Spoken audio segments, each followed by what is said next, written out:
we see all these different Twitter files being released by Elon Musk's Twitter 2.0.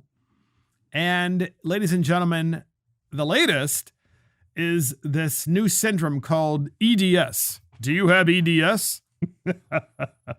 No, it's not erectile dysfunction. It is Elon derangement syndrome. So in the Daily Caller, EDS is the newest epidemic ripping through liberals.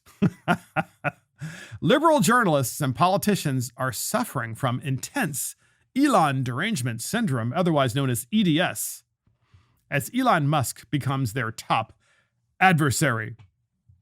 Similar to Trump derangement syndrome, or TDS, which caused former President Donald Trump to suffer years of baseless accusations and investigations, including 2 failed presidential impeachments, Musk, get this, ladies and gentlemen, Musk is facing federal government probes and media hit pieces hoping to take him down. EDS hit liberals hard after he purchased Twitter. Before his takeover, Twitter was pegged with progressive ideology and draconian moderation practices that hurt mainly conservatives. Liberal journalists relied on Twitter as one of their most effective tools for disseminating their perspectives, or propaganda, as I would say.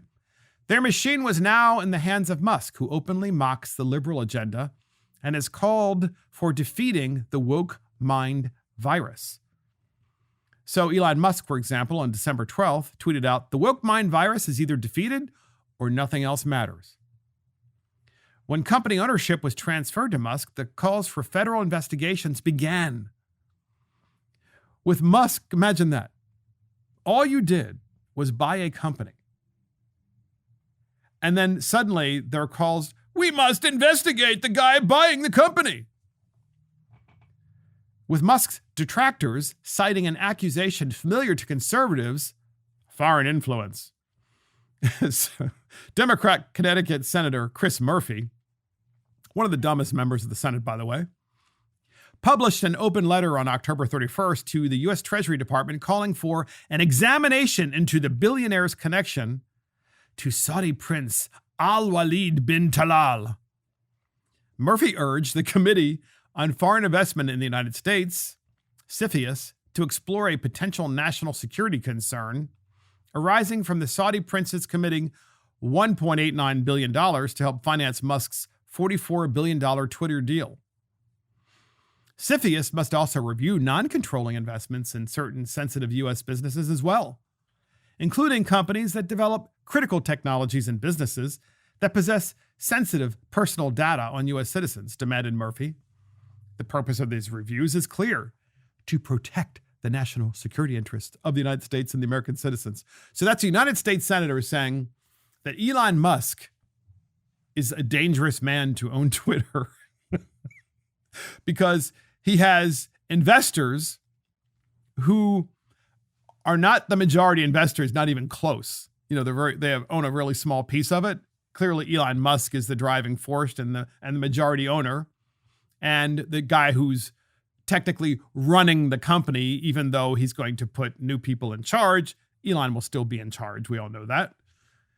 And they're saying that the current Twitter 2.0 is more dangerous than the Twitter 1.0, which was censoring Americans and shadow banning Americans. Federal and state government officials rely on Twitter to be a reliable medium to communicate vital information to the public, said Murphy. Did he ever say that before? Of course not. MSNBC radio host and lawyer Dean Obadiah responded to a Musk tweet on October 31st, the same day as Murphy's CFIUS review request, vowing to investigate Musk's immigration paperwork. Think about that. Elon Musk, ladies and gentlemen, is an immigrant to the United States. He was born in South Africa. And so this gentleman at MSNBC, he's a lawyer and a host there, of course, Dean Obadiah, says that he's going to look at Elon Musk's immigration paperwork to make sure there are no lies or omissions that could get him deported, meaning they want to get him deported. perhaps the greatest engineer in 100 years, Elon Musk, and they don't want him here. Can you imagine? I mean, you don't want the guy here that is inventing incredible technologies and it's probably only halfway through his useful lifespan of inventing new technologies. And so John Levine said, reporters covering Elon Musk being nuked, Donnie O'Sullivan, and they're going down the list of different reporters that Elon Musk wanted to get off of Twitter simply because of the fact that they were outing where he was flying to. And they have, for the most part, been reinstated. Look, ladies and gentlemen, we're reading this today because of the simple fact that Trump derangement syndrome and EDS, Elon derangement syndrome, are exactly the same, which is you can be the most wonderful person in the world. You could be the most innovative, most important person in technological history, or perhaps the most important technological figure of the 21st century so far. That would be Elon Musk. I think that's true. Certainly the most important figure in the 21st century. And yet, because he doesn't subscribe to the far left ideology, they want him gone. They want him deported. I mean, it's just, these people are crazy. They're so dangerous.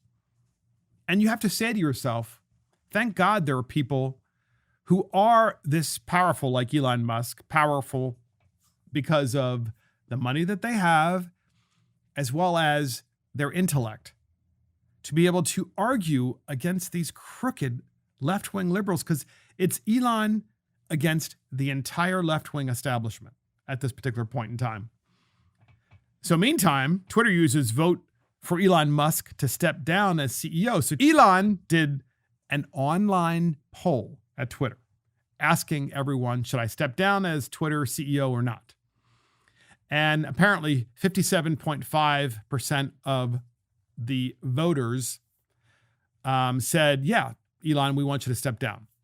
And 42% wanted him to stay.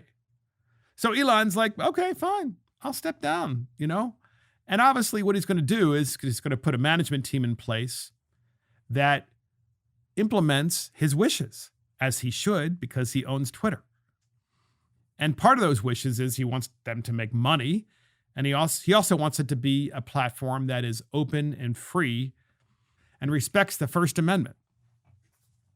That's important, needless to say, for all of us Americans.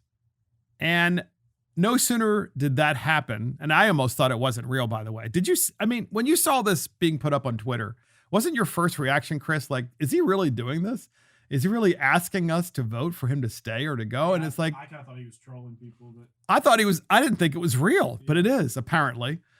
Why is it kind of real and kind of not real? I'll tell you what my real opinion of this is. I think Elon realizes that he has so many responsibilities with Tesla and SpaceX and the Boring Company and who knows what else that he's inventing, that company where he has the brain chip, the robotics company. Oh, yeah, Neuralink or whatever. Neuralink, and then, building robots and so forth.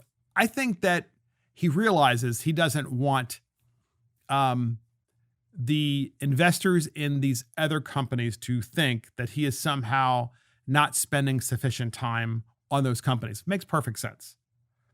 So he's like, I'll just put a management team in place. After I've been voted out as CEO by the Twitter, the ultimate in democracy, right? The voters vote you out. And I couldn't tell, by the way, whether you could vote multiple times. I mean, could you? Oh, I don't know. I'm not really sure either, because when you voted on Twitter, it appeared like you could vote a second time or a third time. So I'm not really sure if they had some sort of protective system in place. Nonetheless, the Babylon Bee came out yesterday and said this: Elon to stay at Twitter as its CEO after counting mail-in ballots. So after they counted the mail-in ballots, which of course is a joke, Elon Musk is going to stay at Twitter. And this is important. This is so important, ladies and gentlemen, that we have at least one free speech platform. And I just want the listeners of this podcast to know that nothing's going to change radically after Elon Musk officially leaves as CEO, because he's clearly going to put checks and balances in place. And he has, I'm sure, a stellar management team that he's been putting in place behind the scenes while trolling so many different reporters and as well as others. And that's really important. It's really important. And I'm so thankful, and we should all be thankful that this is, to me, like a great Christmas present that underscores how we could be saved by this free speech platform. And by saved, I mean, look, Christopher Hopkins and I, before we started the podcast, we're talking about how you can speak as an elected official about an egregious bill that's in Congress or in your own state house, and no one reports on it. It's like it didn't even happen. And now we at least have one platform where you can put the information out there, and you're not going to be algorithmed out. You're not going to be shadow banned. People can actually see it. They can actually see the bill that you're referring to because you can link to the actual bill. Whereas when we tried to do that before, nobody saw it. I mean, nobody whatsoever. And I know that you're probably thinking the same thing.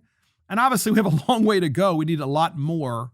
We need a lot more free speech platforms. There's no doubt about that. But at least we have one high-tech free speech platform. And thank you, Elon Musk, for making that happen.